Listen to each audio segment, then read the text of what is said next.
Kampung Lere, Kecamatan Palu Barat dikenal sebagai daerah penghasil ikan asap. Para ibu dan nelayan di sini punya teknik khusus pengawetan ikan alami yang jadi salah satu primadona di pasar impres. Setelah diasapi selama beberapa jam, ikan akan matang dengan cita rasa dan aroma yang khas dan sanggup bertahan selama 4 hari. Hasil olahan inilah yang menjadi penopang rezeki bagi para nelayan, termasuk Rahma dan keluarganya.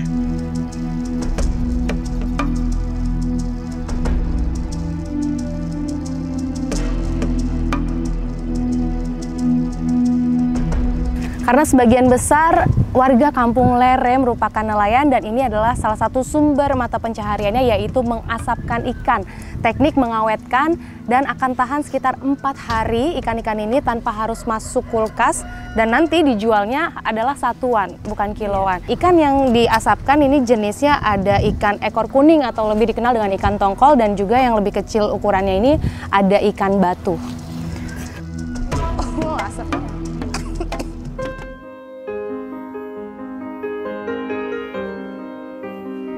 Setelah matang sempurna, ikan-ikan asap ini pun siap dijual di pasar.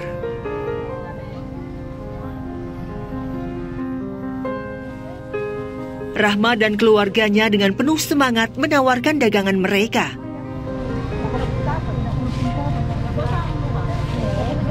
Ini kemuran, Bu.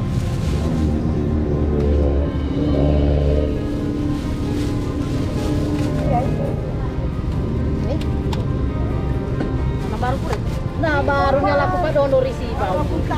Aku ni tak apa ini.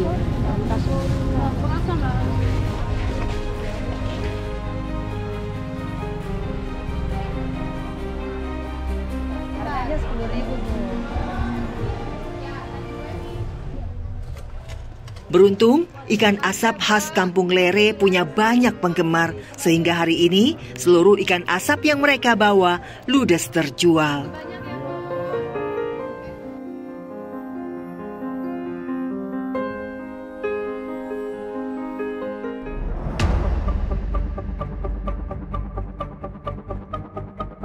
Tak hanya Kota Palu, Kabupaten Donggala juga ikut merasakan dampak gempa bumi hebat 4 tahun silam.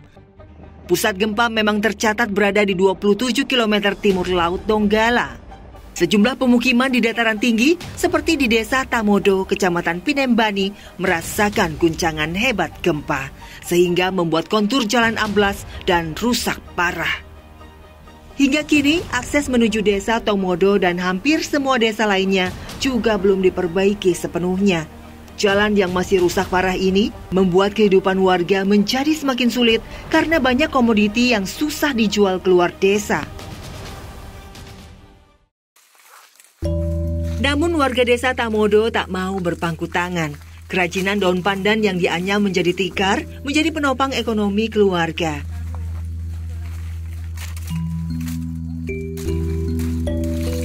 Salah satunya bagi sepasang suami istri, Pak Tora dan Bu Reo. Sepetak kebun pandan bisa dipanen 2 kali dalam setahun. Hasil panen dari satu pohon bisa diolah menjadi sekitar 15 gulungan tikar. Potongnya dari ujung yang bawah ke atas? Yang bawah? Ya, punya saya ini nih, Bu. Motongnya terlalu banyak bagian daunnya, gimana, Bu? Ngelihat Ibu mudah sekali, ternyata nggak semudah itu ya, Bu. Karena dia kan tajam-tajam ini tipis.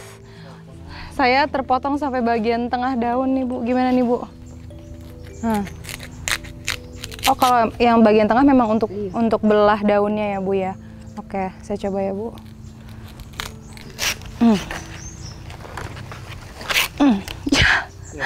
Sudah nggak apa-apa. Oke.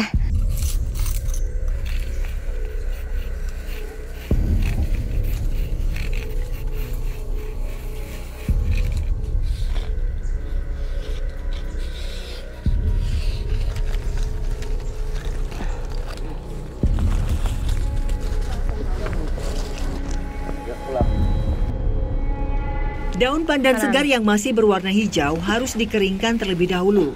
Setelah warnanya berubah menjadi kecoklatan, barulah daun pandan siap dianyam menjadi tikar.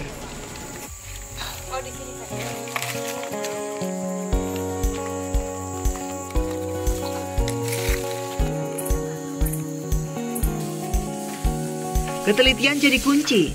Tikar seperti yang saya kerjakan ini nanti akan dibuat dalam ukuran 2 meter. Jadi rata-rata penghasilan warga di sini membuat kerajinan, dan yang sekarang lagi kami bikin ini tikar yang digunakan sehari-hari dari daun pandan. Ada juga yang dibikin untuk atap. Nah, kalau tikar ini dijual itu rata-rata harganya sekitar Rp50.000 hingga Rp100.000. Sayangnya, tikar pandan hanya dianyam saat ada pesanan dari tetangga desa. Rio mengaku tak lagi berani berharap pada para pembeli dari luar desa. Akses jalan menuju pusat Kabupaten Donggala yang rusak parah membuat ongkos transportasi menjadi sangat mahal.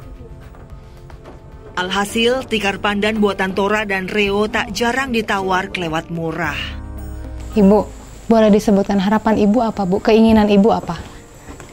Ya ompa untuk rapo balu kini kami di Potom. Baru hasilnya rapang nguling kain apa untuk ke kami po merata kami riso memperbaik ragaji pura. Jadi ya mau olina Maria 50.000, Maria 100.000.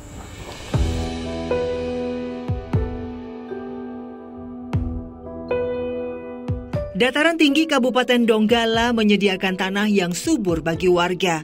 Salah satunya lahan seluas 1 hektaran yang menjadi penopang kehidupan warga desa Bambakan ini. Musim hujan sebentar lagi datang. Musim pembibitan padi pun membuat orang dewasa hingga anak-anak turun menggarap sawah. Lahan sawah di daerah pegunungan terbilang langka, tapi Badan Penyuluhan Pertanian Pinembani menyatakan kesuburan dan kontur tanah di sini cocok ditanami padi, meski terletak di ketinggian pegunungan. Proses pembajakan sawah ini harus dilakukan sebanyak 2 kali. Nah, dan yang kita lakukan ini adalah proses pembajakan yang kedua kalinya, baru kemudian bisa dilakukan pemindahan pembibitan. Meski sempat sesaat terhenti akibat bencana dahsyat, kehidupan masyarakat Kabupaten Donggala terus bergeliat. Warga bertahan dengan segala cara, mengandalkan sumber daya alam yang ada.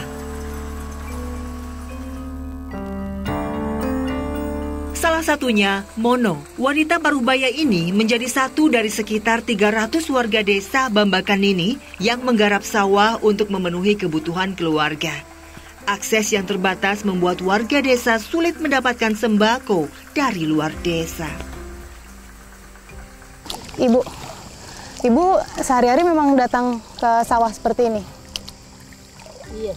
Kalau di sini tanam padi biasanya musim panennya dalam 1 tahun berapa kali, Bu? 1 kali, 2 kali. 1 atau 2 kali ya? Itu tergantung dari apa, Bu, biasanya kalau panen? Nangon aja. Cuaca? Iya, cuaca. Harapan Ibu apa sih, Bu? Keinginan Ibu apa, Bu? Mula gaga. Ose, sabu. Itu.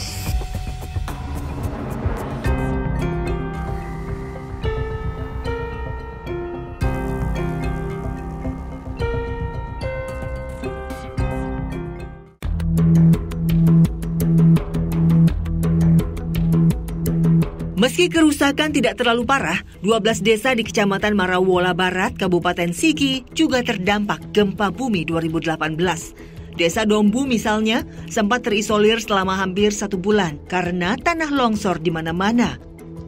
Desa Dombu yang terletak di ketinggian 1.300 meter di atas permukaan laut membuatnya sulit dijangkau kala itu. Namun berkah muncul di balik bencana. Ketika tanah yang digarap kelompok Tani Bakti Maju dipandu tim Badan Penyuluhan Pertanian Dombu menemukan bibit kopi bisa tumbuh subur di sini.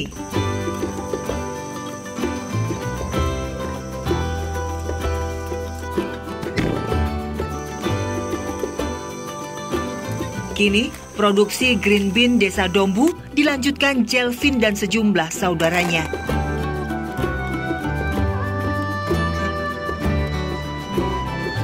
Di kebun kopi seluas 1 hektar inilah proses pengolahan kopi dilakukan. Mulai dari panen hingga menjadi kopi bubuk siap jual. Jadi sebenarnya apa yang ngebedain nih Bu antara kopi Dombu sama kopi-kopi lain? Karena di Dombu ini punya ketinggian 1000 lebih ya, 1300 ya. Jadi itu mempengaruhi rasa. Baru rasanya ini ada beberapa macam.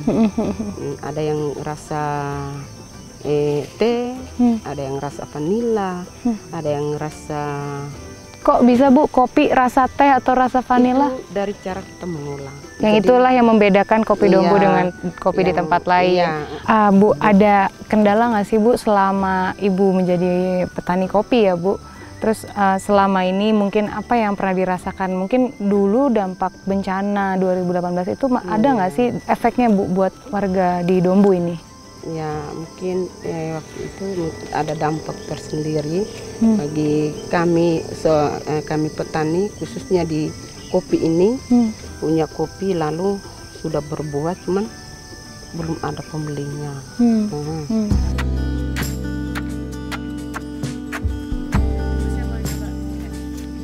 Beragam alat digunakan. Ada yang sudah modern, tapi ada juga yang masih tradisional. Orang sudah biasa. Setelah dipetik, buah kopi kemudian ditumbuk terlebih dulu sebelum dikupas.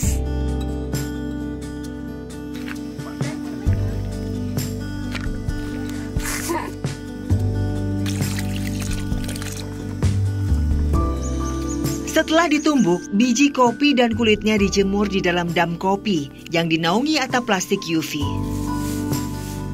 Atap ini efektif mengatur panas sinar matahari sekaligus melindungi guyuran hujan. Ya, pemasaran memang menjadi tantangan terbesar bagi para petani kopi.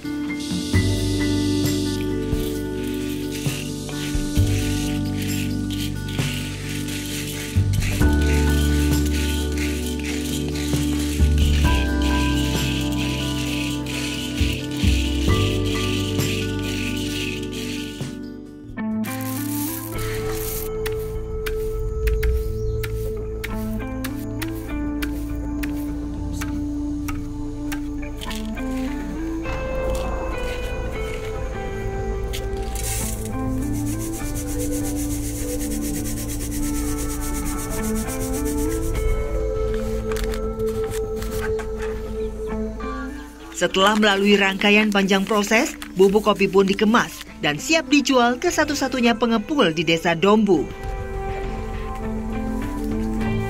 Hari ini, Jalvin menjual 140 gram kopi dan mendapat upah Rp100.000. Yang 200 gram harganya 50.000 Pak. Itu sudah. Bisa kurang Bu? Tidak bisa kurang Pak. Kayak 200.000. 4 kemasan. 4 kemasan. 200.000 Bu. Makasih Pak.